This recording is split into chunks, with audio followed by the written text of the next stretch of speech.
আমরা আজ এমন একটি জায়গা আপনাদের দেখাবো বাংলাদেশের মধ্যে সর্ববৃহত্তম কয়লা খনি।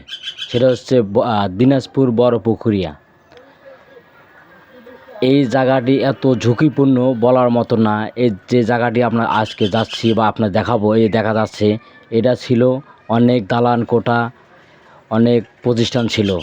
আস্তে আস্তে এখানে ডেবে যাচ্ছে, সেখানে সরিয়ে ফেলা হয়েছে সকল দালান কোঠা। এখানে অনেক কলকারখানা ছিল, এখানে সরিয়ে ফেলা হয়েছে। কারণ আস্তে আস্তে এই মাটির দিকে 20 থেকে 30 ফিট মাটির নিচে ডাবছে, তাই এখানে বিলের পরিণত হয়েছে। এখানে খুবই ঝুঁকিপূর্ণ। এই রোডটা দেখতে পাচ্ছেন, এটা একটা পাকা রোড ছিল, বিশ্ব রোড ছিল বলা চলে। এখানে দিয়ে অনেক যাতায়াত করতো, বড় বড় গাড়ি, বড় রাস্তা ছিল পাকা। এটা ভেঙে ভেঙে বা নষ্ট হয়ে ডেবে যাচ্ছে, তাই এখন আর অস্তিত্ব নাই রাস্তা। দেখেন বিলের পরিণত হয়েছে, এখানে মানুষও আসা নিষেধ। তবু ঝুঁকি নিয়ে আপনাদেরকে দেখাচ্ছি আমাদের বাংলাদেশ সর্ববৃহত্তম কয়লার খনি। এইখান থেকে কয়লা উৎপাদন করা হয় এই মাটির নিচ থেকে। তাই মাটি আস্তে আস্তে মাটির নিচে ডেবে যাচ্ছে, অনেক দূর ডেবে যাচ্ছে, তাই এখানে কেউ আসে না।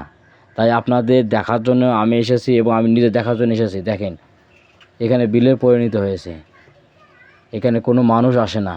এক সময় এখানে মানুষে ভরপুর ছিল, দালান কোঠা ছিল, কলকারখানা ছিল, আবাসিক ছিল। আজ কিছুই নেই।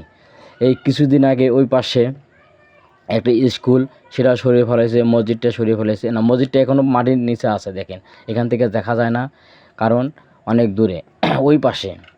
তাই আস্তে আস্তে আশেপাশে যতগুলো স্থাপন আছে, স্কুল, মাদ্রাসা, বাড়ি ঘর, সকলে সরিয়ে ফেলা হচ্ছে।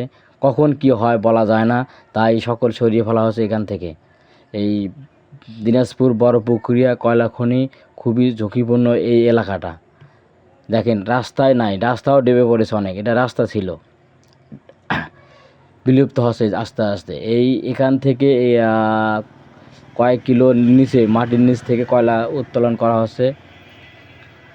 কয়লা অনেক তুলছে এখান থেকে, তুলতে মাটি এমন নিচে পড়ছে, মানে 20 থেকে 30 ফুট মাটি ডেবে, তারও বেশি হবে।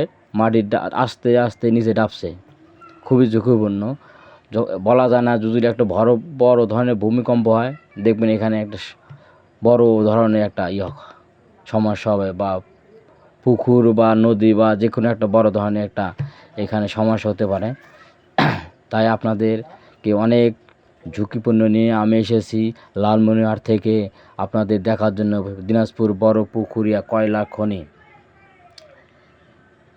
আমি এসেছি এবং আমার সাথে আমার বন্ধু এখানে এসেছি, দুজনে পরিদর্শন করতে এসেছি আমাদের কয়লা বড়পুকুরিয়া কয়লা খনি। পাশে থাকবেন, ধন্যবাদ। আপনারা আমাকে সহযোগিতা করবেন, আমাকে সাপোর্ট করবেন, আরও যেন পরবর্তীতে আপনাদের ভালো কিছু দেখাতে পারি। আল্লাহ হাফেজ।